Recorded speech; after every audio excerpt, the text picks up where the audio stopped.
ყველა პოლიტიკური პარტია. არაჯმა რომელიც ექსკლუზივს ითხოვს შავლეში.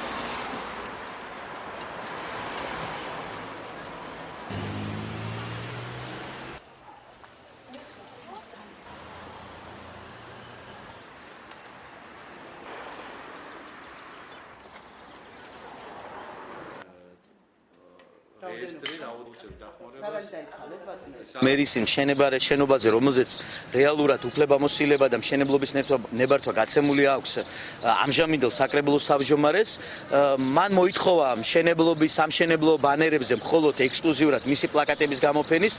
თქვენ შეგიძლიათ ნახოთ, რომ ყველა საარჩევნო სუბიექტის პლაკატი არის ან დაზიანებული, ან შავად გადაღებული, არა მხოლოდ ჩვენი პარტიის და ეს არის, მე ვფიქრობ, რომ თანამდებობის ბოროტად გამოყენება საკრებულოს ამჟამინდელი თავმჯდომარისა და მაჟორიტარი დეპუტატობის კანდიდატის და მე მას მოუწოდებ, რომ წინა საარჩევნო პერიოდში გადადგეს. დღესვე დაიწყება ამ პლაკატების ჩამოხსნა, იმიტომ რომ კანონი ყველასთვის ერთი უნდა იყოს, ისევე როგორც ჩემთვის, ასევე სხვა დანარჩენი ამ ადამიანებისთვის, ვინც კენჭისყრის. ასე რომ აქ მე პრობლემას ვერ ვხედავ.